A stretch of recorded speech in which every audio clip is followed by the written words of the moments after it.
When Bruce Banner was exposed to gamma rays, he became the strongest in the Marvel Universe, the rampaging Hulk. But when an ordinary laborer was also exposed to gamma rays, he became perhaps the smartest in the Marvel Universe, the leader. A megalomaniacal super genius with plans for the Hulk and designs on the world. Here on the Pop Culture Cosmonaut, I say you should be a leader. Like, comment, and subscribe, and force others to do the same. Impose your will. Impose your will. Let's talk about the leader. And we're going to talk about his origin to begin. And he first shows his face, I'll say, in Tales to Astonish 63. But he's not even on the cover. Introducing the leader and his indescribable humanoid. And I gotta read what it says at the bottom. This is a big-time introduction. Alone in his hidden lab sits the leader. The human race is still unaware of the terrible menace he poses to the world. And the Hulk cannot possibly suspect how soon he'll be battling the leader's humanoid, with the future of mankind hanging on the outcome. And by the way, this was drawn by Steve Ditko. Alright, Stan Lee wrote this. And the man in the chair with the helmet says, "At last, my mighty humanoid is ready." As the leader begins to remove his amazing headpiece, his thoughts travel back in time, to the moment when he became the strange being he is. I'll never forget the day it all started. It was less than a year ago. An ordinary laborer was moving a load of waste material in the subcellar of a chemical research plant. And look at the sign here. I know it says danger, but it says dang. Suddenly, a 1 in a million freak accident occurred as an experimental gamma ray cylinder exploded. The trapped laborer was helplessly caught in the blast without warning, with no place to turn. For a period of almost a full minute, his entire body was bombarded by the mysterious gamma rays, one of the strongest forces known to man. Although a fraction of the dosage he received would have been enough to kill a dozen men, for some inexplicable reason, the laborer survived his uncanny ordeal. Medical science was baffled. He seemed completely unharmed, although in one way, he was different. And he can't get enough. Even after leaving the observation ward, he devoured every book he could find. I was just an unskilled laborer. I never even finished high school, but now all of a sudden, my brain hungers for learning, for knowledge. He studied like a man possessed, and he remembered everything he read. His mind absorbed knowledge like a sponge, but then, one day, a new change came over him. Oh, everything's spinning around. And although he didn't know it at the time, it had taken this long for the effects of the gamma rays to finally be felt. And as he lay on the floor, unconscious, the transformation took place.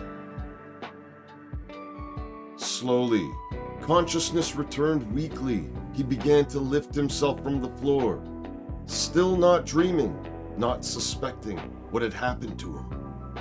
It was not until he looked into the mirror that he knew. I've become something more than human. I am that once unskilled laborer, that man who has been transformed by the gamma rays into one of the greatest brains that ever lived. My former name is meaningless now. I choose to be known simply as the leader. With my vast intelligence, I organized a vast spy ring, seeking to take over the reins of government. But those who worked for me were not equal to the task. However, I have now created my own humanoid. He alone is worthy to serve me, for I've made him all-powerful. You'll see that the leader uses the eyes, you can say, or the view of the humanoid here to see what it sees. And there's a lot of screen watching going on here. But he has plans to get this nuclear device from a train. And this is a device created by Bruce Banner himself. And you'll see here as this humanoid swings in, trying to get in on this train. And Bruce Banner, who's on this train, turns into the Hulk. This disturbance got him all shook. Okay, so he does battle with the humanoid. And this is the first time that the leader learns of this green-skinned Goliath, where he thinks to himself, I thought I was the only one. But I'm not, there's another. That titanic monster also has green skin. Can it be that his strength is the result of gamma rays, as my intellect is? Incredible, isn't it? And the Hulk is struggling with this humanoid, okay? And whatever he's throwing at it is kind of bouncing back at him. So his usual brute tactics are not working the way they should. And the leader is just watching the Hulk, observing this this behemoth, saying, he's back. Perhaps the muscular monster is not as mindless as I thought. Perhaps he is truly a worthy foe for the leader. See, he's starting to get ideas now. Okay, and then at this point later, the Hulk takes out the humanoid, saying, oh, the screen is blank. The impact made me lose contact. I can't control the humanoid. And without my mental control, he becomes a lifeless, motionless non-entity. So Banner's device, called the Absorbatron, is saved. That's going to play a role in later issues as this continues. But the leader sits in contemplation, saying, I've got to learn more about the one called the Hulk. In all the world, only he has the power to frustrate me. I must destroy him. My brain is a more potent weapon than his body, and it shall prove to be his undoing. And in the next issue, you'll see, yes, finally, the leader gets the cover treatment. The leader appears on the cover of Tales to Astonish 64, at least on the right side of it. All right, and the humanoid horde strikes. This time it's a horde of humanoids. All right, and this came out in November of 1964, man. This is Jack Kirby. Dick Ayers did this. And you see here, the leader is doing exactly what he was doing in the previous issue, which was watching the Hulk on his monitor. But this time you can see he's doing it with a whole horde of humanoids. And the type at the top of the top right of the page here is being bumped out by the leader's forehead, or five head as it were. That's an interesting touch. You know, but yeah, he's switching the dial, you know, he's fine-tuning the picture quality and so on, and the Hulk is going to town. By the way, you see Giant Man on the left side fighting Atuma from Atlantis, but Tales to Astonish will eventually become Incredible Hulk around issue 102, I believe. Alright, that's when the transition's made. So this cover depicts pretty much what happens during the issue. You know, the leader decides he needs a horde of humanoids, where he's saying, where one humanoid failed to capture Banner's invention last time, a horde of them must succeed now. They will reach Astra Isle at just the right moment. My humanoids are the perfect fighting machines. With their plastic composition bodies, almost nothing can harm them. They need no air to breathe, no food, and no rest, for they are tireless. And through my spectroscopic transceiver, I can see everything that my humanoids see. I cannot fail this time. Yeah, well, you know, he keeps watching, and he sees eventually, through his spectroscopic vision, the Hulk. I'm luckier than I dared hope to be. The Hulk is there too. This is my chance to capture him. I must learn his secret. And he's still after Bruce Banner's Absorbatron machine. The humanoids go to town on Hulk as the leader continues to watch intently. And as the Hulk continues to struggle with these humanoids, he can't really hurt them, can he? Or damage them.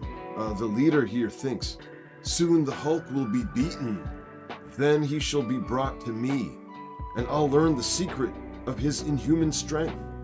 Perhaps I might find a way to make him my ally. What an unbeatable alliance it would be, my magnificent brain combined with his limitless strength. And if my guess is right, we're both the product of mysterious gamma rays. And the Hulk continues to do battle with these humanoids, really having a tough time. But this cover captures exactly what happens in this issue, that's for sure. I'm going to give it a 3.5. I wish it was the full cover, but these Tales to Astonish ones were unfortunately set up like that. But let's go to the next one. This is Tales to Astonish 68, the next time that we see him on the cover. Now, in between 64 and 68, he's still dealing with the leader. But the covers don't always show that. This time, back from the dead at the bottom half here, the leader's floating head amongst other major figures in the Hulk's life, Major Talbot, Rick Jones, Betty Ross, General Ross, Bruce Banner himself. I can't really rate this one too highly. The leader looks kind of funny just floating there. It's not really putting him over as, that impressive. Yeah, anyways, in this issue, of course, the watching continues. Okay, the leader is still studying the Hulk, here thinking, ever since my intelligence was multiplied 100-fold by that gamma ray accident, there's nothing which I, the leader, cannot accomplish. Bruce Banner's greatest invention, the Absorbatron, is still standing on Astra Isle, and this new plan of mine will make it possible for me to steal it, despite anything anyone can do. I've reduced my indestructible humanoids to the size of living cells, visible only under my microscope, but they shall not remain so.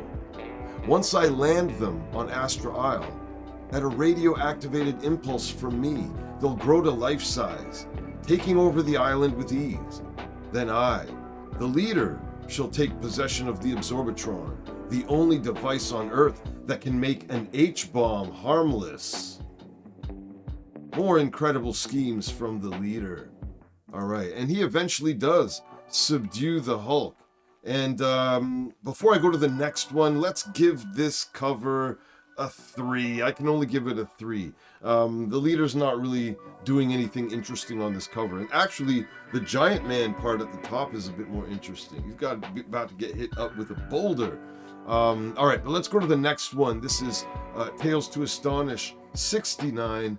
On this one, it's see old Greenskin trapped in the lair of the leader.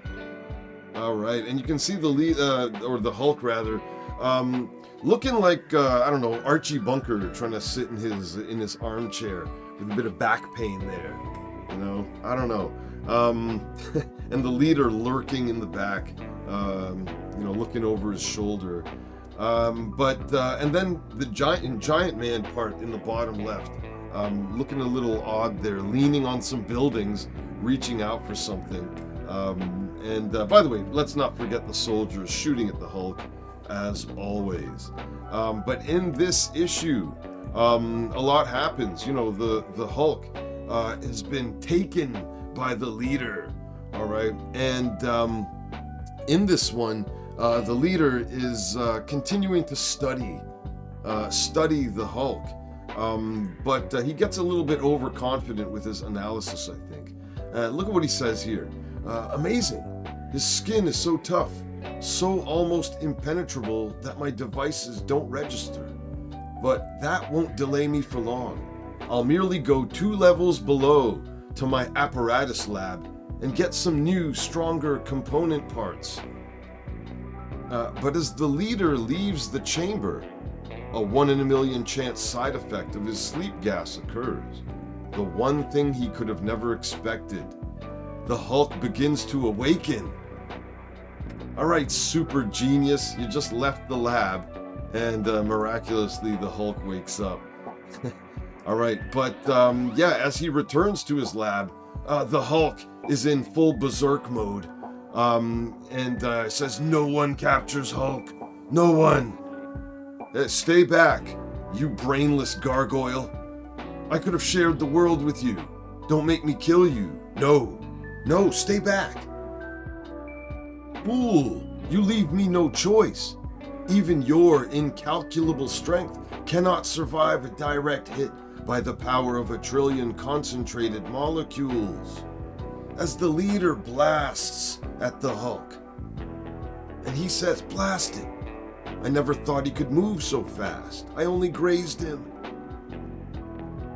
But, although painfully wounded by the indescribable impact, something deep within his dull, clouded brain urges the Hulk to make one final supreme effort, and he throws the machine, Banner's Absorbatron, destroying it. And in these flames, the leader here thinking, "He beat me.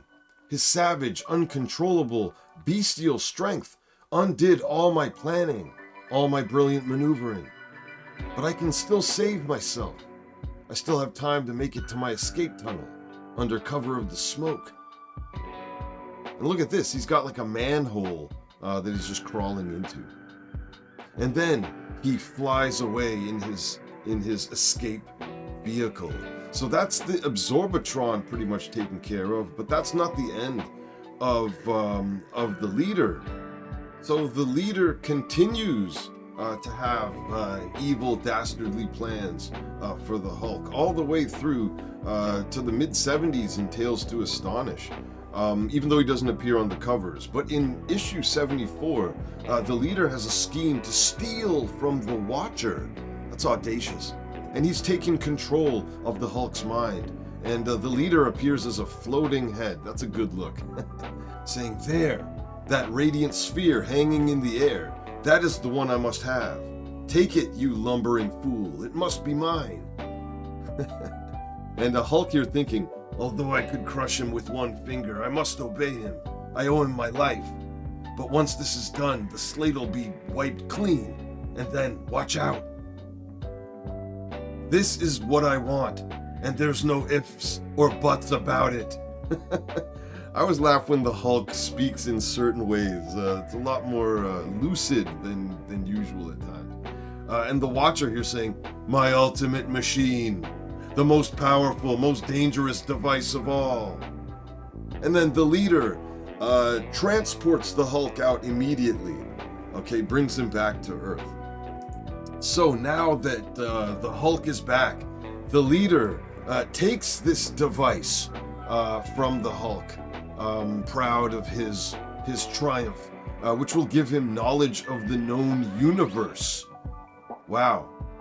Okay, so is he ready for this? And he puts it on his head, and he can't take the overload of knowledge, of information, and he dies. He dies at the end of this issue. But you know as well as I know that is not the end of the leader.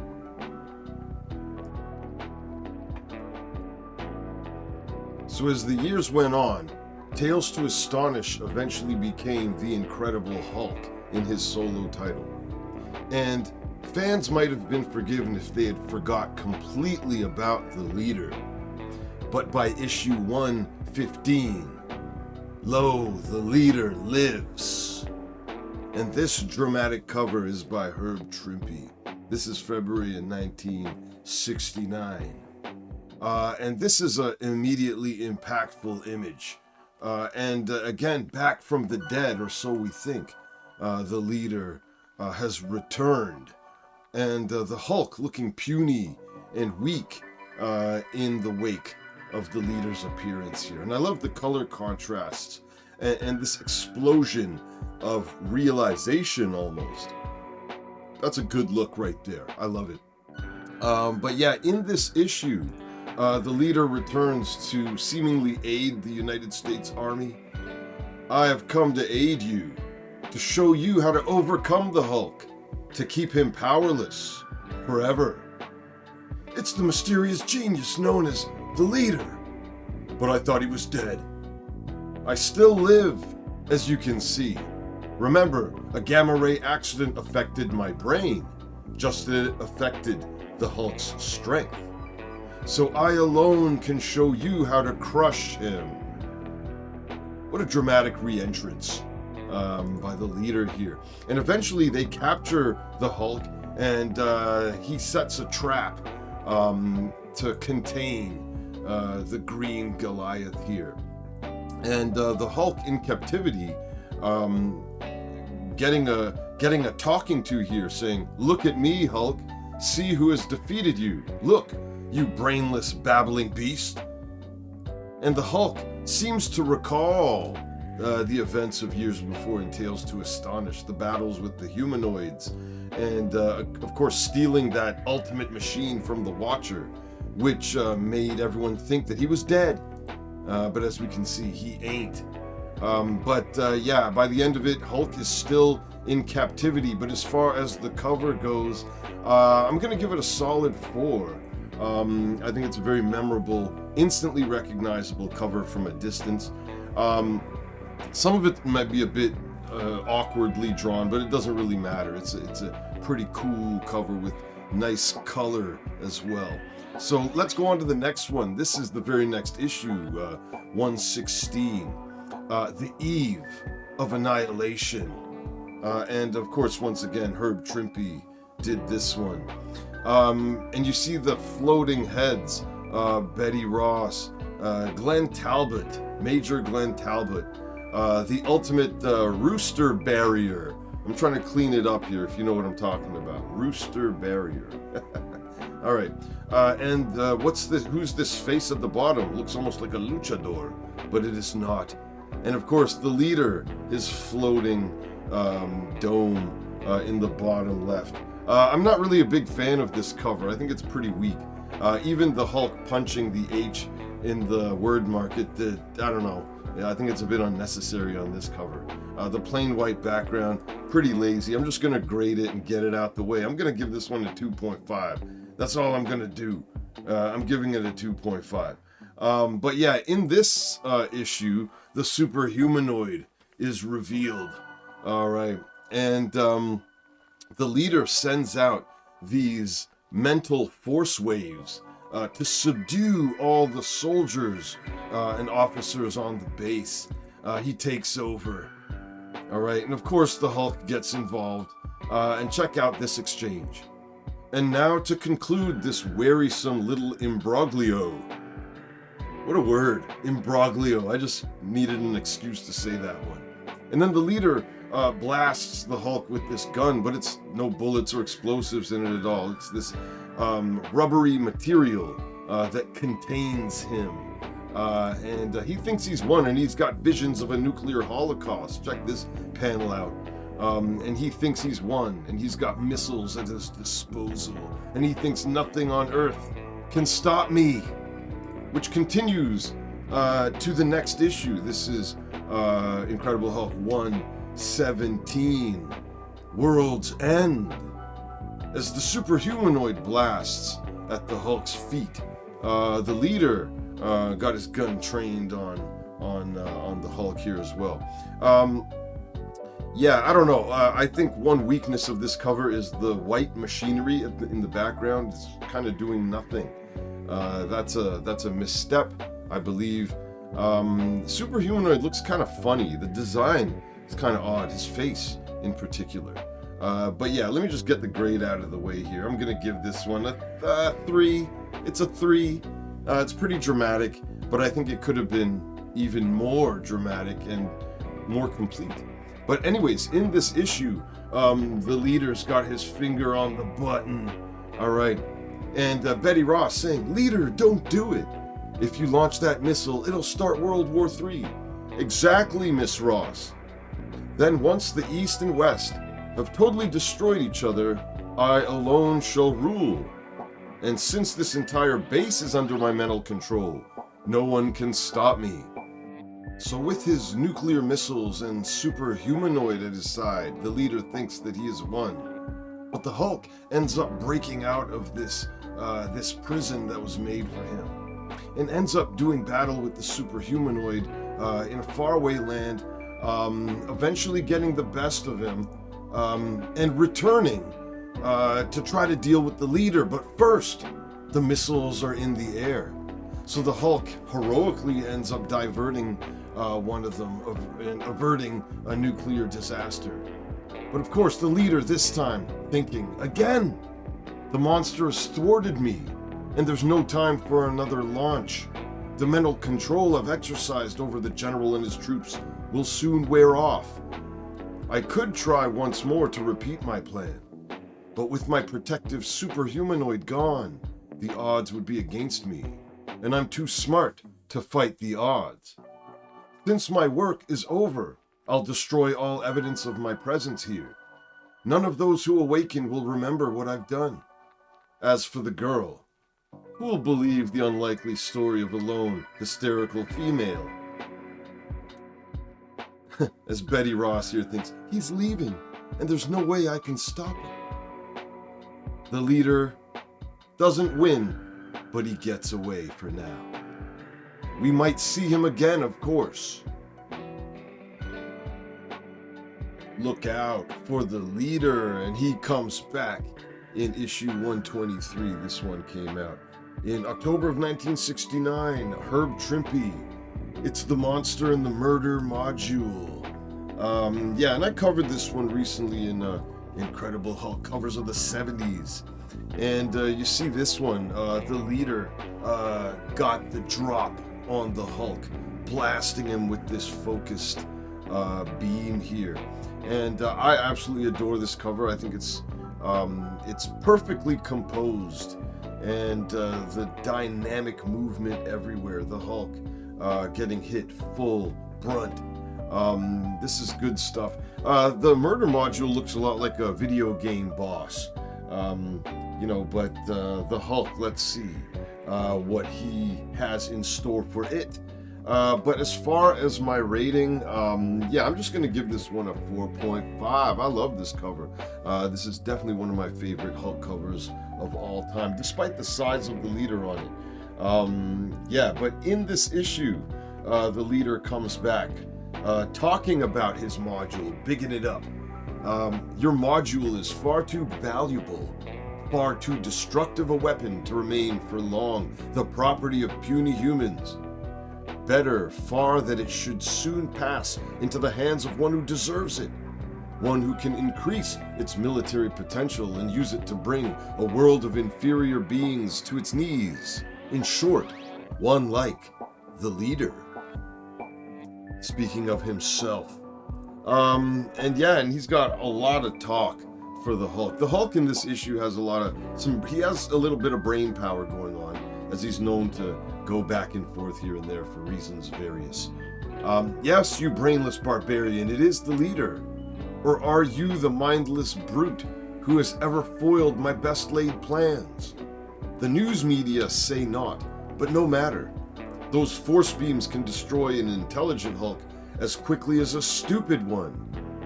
The Hulk, he was always going to take this thing out. But he ends up waking up the beast within the Hulk. Here, realizing that voice, that growling guttural snarl, somehow the nerve gas made him revert to his more savage self, revert to a beast-like engine of destruction that knows no fear. No, stop, Hulk, stop! And the Hulk isn't going to stop. He takes out the legs of the murder module. This gives way to a later reappearance by the leader in King Size Special 3. And, this is actually not another appearance technically. It's a reprint of the Tales to Astonish saga involving the leader. This one covers, I think, issues 70 to 74, the latter half of that. Trapped in the lair of the leader. But on this cover, he is not in the lair of the leader at all. It looks like a New York City backdrop here on the streets. But he's got the leader lifted up by the collar of his shirt, saying, "If Hulk must die, so will you." And plus the attack of the humanoids. And by the way, the humanoids on the cover here look quite different than the ones in the issue itself. It's a well-drawn cover, though. I do like it. This is Herb Trimpe, Artie Simek did this one. As far as the leader goes, he's getting roughed up like a bully victim here. He's about to get backhanded by the Hulk. I'm just going to give this one a 3.5. I think that's a pretty solid one, but I just think it's a bit misleading. Where's the lair? If you're gonna use the word lair, it's got to be something impressive. So anyways, let's move on from that one. The next one we're going to talk about is issue 147 of the Hulk. And by the way, the leader had reappeared in between these times. He just hadn't been on a cover. We're mainly, on these covers here. And this one, take a look. The leader here in the background saying, "Destroy them, monster, now." Yes, Hulk will get them. Hulk will smash. And if America is to live, the Hulk must die. Yeah, there's a lot of word bubbles on this, though. A lot of talk. I think it's a bit unnecessary, maybe. But Hulk looks, he looks savage here for sure. And these military police being caught by surprise here. If General Ross looks a bit odd on this cover, there's a reason for it. And before I get into that, I'm just going to give this cover a 3.5 on the scale. I wish the leader was a bit more prominent on it, and the word bubbles kind of bring this down as well, but the rest of it is well drawn, pretty dynamic and dramatic stuff. But in this issue, the Hulk's little homie, Jim Wilson, uncovers a plot with robots. And later on, he discovers robotic forms of Spiro Agnew and Richard Nixon, president and vice president at the time. That was a big deal. Before Watergate, by the way. And as Jim Wilson is flipping out over this, he finds Major Talbot, or so he thinks, saying, "And who should know better than I? For did I not make them? Is not mine the intellect supreme? Yes, Jim Wilson, I heard you.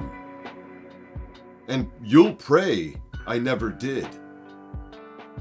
And he turns around. It's the leader. He's out of there. But in this issue, the Hulk discovers the robotic infiltrators amongst, as he smashes General Ross's fake form here. And the leaders got other things in store here.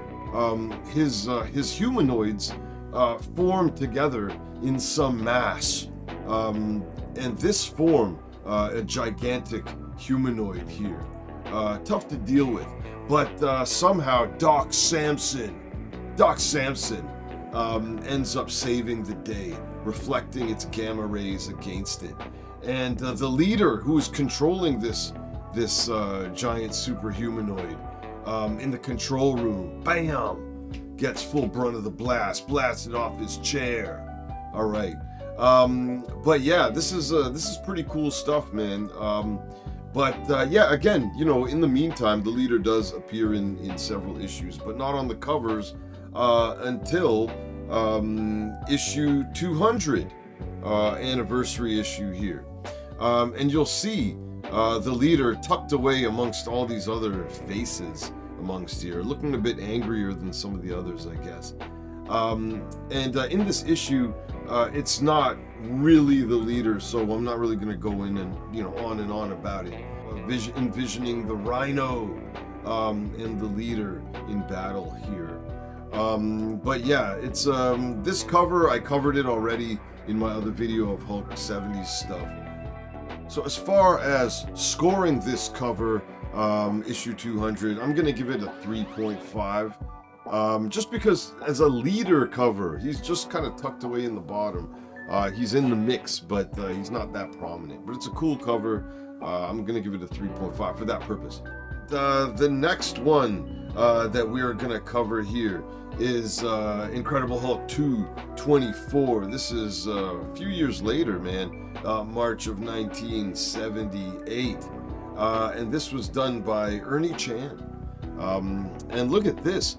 It's the murder module again. The leader blasting at the Hulk. And the Hulk taking on all these soldiers. Okay. And it says at the bottom here, the Hulk no longer exists. But don't tell the leader. He's too busy trying to kill him. Alright. And yeah, there's a lot of power in the movement of the Hulk here. The leader's murder module's legs look a bit spindlier this time around, though. All right, but let's see. The leader, of course, plans of world domination, but laughing before you have achieved your goals, not very smart. Okay, and as he busts out the murder module again, beware, monster. You may have stopped my little pet army, but you'll not stand before the might of the murder module. Alright, breaking it out of storage, or his new one. But the Hulk jumps up, smashes it, and realizes, what? This is not the real Hulk, and it's some robot form of the Hulk. And he's insulted by this. And he says, a robot! They had the audacity to attack me with a mere robot? Me? And his hands shaking with rage, the leader sends the module's force beam, stabbing deep into the robot's innards, instantly atomizing its power source, and causing a high-energy feedback in the gamma control harness, the robot's mobility guidance system, now worn by Bruce Banner. Damn. Serious business right there. But yeah, this cover by Ernie Chan. I dig it, man. I think this is solid work. I just kind of wish the leader looked more impressive. On the other one that we saw earlier, I feel like he was a more threatening foe. In this one, I think the murder module looks a bit weak. And the Hulk looks like he's kind of shrugging this one off a bit better. So I'm going to give this one a 3.5. Incredible Hulk 284, the next cover appearance of the leader. This one occurred in March of 1983. Follow the Leader. Al Milgrom and Joe Sinnott did this one. This is a very memorable cover, I'll say. The leader's head floating above the Avengers. And this is a heavy-hitting Avengers lineup, if we include the Hulk as well, or even exclude him. Hulk, Captain America, Wasp, Iron Man, She-Hulk, Thor, Hawkeye, and Captain Marvel. One thing, I like the fact that the leader can take on foes other than just the Hulk. He should be a big-time villain, able to take on the Avengers. But I'll say that this cover is a huge wasted opportunity. The yellow flat background is a huge letdown. It tells you nothing about the story, and there's a lot of intriguing stuff in this. The scheme by the leader that is revealed in the previous issue, where it says here, he has one all-abiding interest: to rule the Earth, to erase its inconsistencies and make it a more perfect planet. But to do that, he felt he would have to first recreate man after his own image. He tried it once before, by infecting New York City with a gamma gene. The results, quite unsatisfactory, were aborted by the Avengers. Alright. So the leader devised another, more daring plan.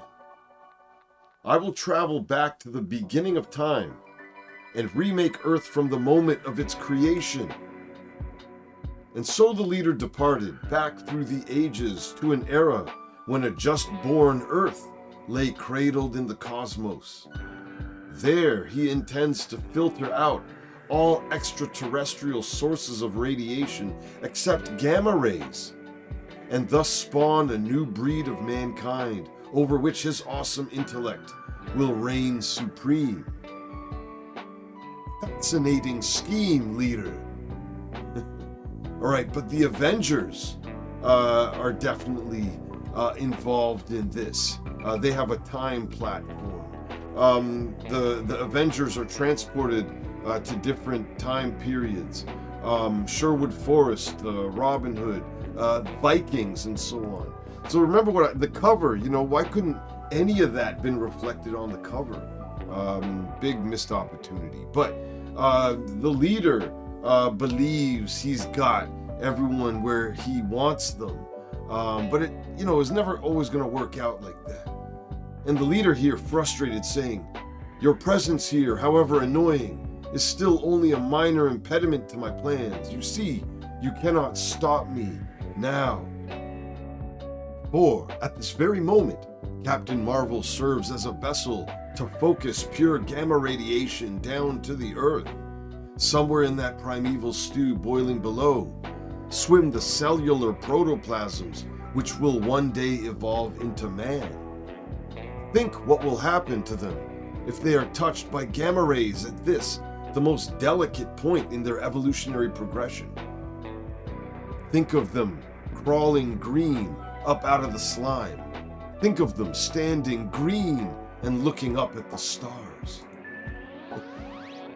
Alright, but the other Avengers get involved, and Captain America here saying, "But if we were exposed to it, we could be killed, or horribly mutated." And the leader takes umbrage at this. "Like the Hulk or myself? Is that the possibility that you raise arms against? What is wrong with possessing power, intellect? What's so wrong in being like me?" As he tumbles into this volcano, the Hulk manages to save Captain Marvel, waking up from that gamma radiation blast. But the leader plunges and Iron Man flies down. Rhodey here, James Rhodes, can't catch the leader in time. Alright, so when do we see the leader again? But we don't see the leader for a while on a cover, do we? Incredible Hulk 314. This is September of 1985. And you see it's the leader, MODOK, the Abomination, Juggernaut, and Rhino surrounding the Hulk. The leader prominent in this amongst some very dangerous villains. But it's not really the leader, it's not really any of these dudes. This is more of a simulation going on in the mind of the Hulk. But still pretty cool stuff. I think this John Byrne cover captures the threat of all of these 5 villains. That's no easy feat. I like the red background grading down into that light purple color. A lot of good use of color on this one, and nice detail. So I'm gonna give this one a solid 4. Hell yeah. All right, but yeah, we're nearing the end, ladies and gentlemen, and the last one I want to talk about is issue 342. This is an infamous Todd McFarlane cover. This one came out in December of 1987. Okay, and this is the era of the gray Hulk, the somewhat smarter Hulk, doing battle with a foe named Half-Life.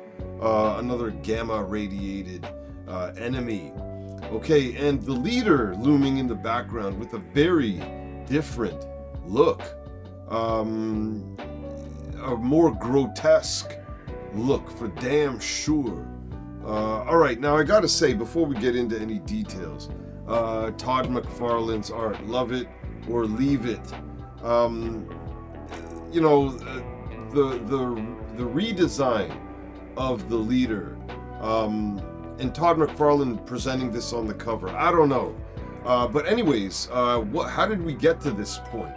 Okay, well, Samuel Stearns, the leader, his real name, going through other changes. Bruce Banner goes through all kind of changes. Why can't the leader? Says here, "I didn't realize at first. I attributed my lapses in concentration to my constant research, including my investigations into how to defeat you, my oldest enemy. nothing personal. By the time I realized what was happening, much of the genius that could have solved my plight had already slipped away. Texts that were once child's play were now hopelessly beyond me. All my machines, my complex lab equipment, were now incomprehensible. I couldn't even operate the food synthesizers. I had to forage, and one day upon returning, I found I'd forgotten the security code to get back into my own headquarters. Completely disgustingly normal, I had to take to the streets, get money wherever I could, honest or dishonest labor. I couldn't go through life remembering what I had been. I worked my way west to the one man who could help me.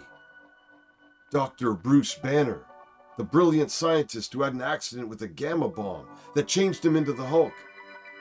Do you understand, Hulk? What it took for me to come crawling to an enemy for help? I've nothing to lose. You have to help me. You will, or else. Well, and this happened actually in issue 332, but no cover for the leader on this one. But Rick Jones, Hulk's other little buddy, had the gamma in him and was hulking out. In this blast, it's too much for Samuel Stearns. The transfer of gamma rays. My head, it's throbbing. It's not happening like before. Hulk, stop the transfer. Okay, and this power surge creates this other more grotesque mutated leader. All right. So, reintroduced in full with a brand new costume in 342, saying, "How did I know where you were, Hulk? I'm sure that's crossed your mind. By the time you hear this, it won't matter. When I absorbed the gamma radiation out of Rick Jones, I accidentally established a psychic link with him. Just before the cave blew up and separated us. And, I can't control him, as I can others, but I know everything he knows. His whereabouts, plans, also how to play acoustic guitar and harmonica, for what it's worth." Yeah. All right. So, the cover, the Todd McFarlane cover, 342. I don't know. I mean, young pop culture cosmonaut might have given this a very different score. I do not enjoy this redesign very much. I'm only gonna give it, you know what, I'm just gonna give it a 3.5. I was gonna give it a 3, but yeah, 3.5. I mean, it is memorable, and that counts for a lot. But I don't know. I'm not a big fan of this look. And ladies and gentlemen, that leads us into what do we ultimately think of the leader's evil? Okay, I've got the evil meter ready to go. It's digitized, it's upgraded. All right. And yeah, I'm gonna give him a 9, and here's why. I know some of y'all think he should be a 10. World domination, he's destroyed cities, he's, he doesn't really care. But he was a janitor in the past, wasn't he? I know they call him a laborer in many of the issues, but I believe I've read that he was a janitor. And janitors are damn heroes, man. They clean up after all of you slobs out there. So you can't be a totally evil janitor, can you? So I'm gonna give him points. I mean, he was a regular dude. He wasn't born to be evil. He didn't ask for this. So that's why I'm gonna give him a 9, all right? And as far as his costumes go, well, original leader in the Tales to Astonish issues didn't really seem to rock a specific costume as much. But later on, of course, we see his orange jumpsuit look with the high forehead. That's the classic leader we know. I'm gonna give it a 4. I think it does the job. I can't take anything away from it. But the redesign, the late 80s redesign with the bulbous cranium, and the costume that he has in this one, I'm not sure I can score this one as highly. I think the costume is way too intricate and detailed. I kind of feel like the leader did well without all of that stuff, the bells and whistles, so to speak. And then he already has this weird-looking testicular head now in this. Yeah, that's how I'm gonna describe it. I don't know. I don't like it as much. I think it's a bit too on the nose. He looks a bit too stereotypically villainesque. So I'm gonna give it a 3. Hey y'all, like, comment, and subscribe. Be a real leader. Long live the retro comics revolution.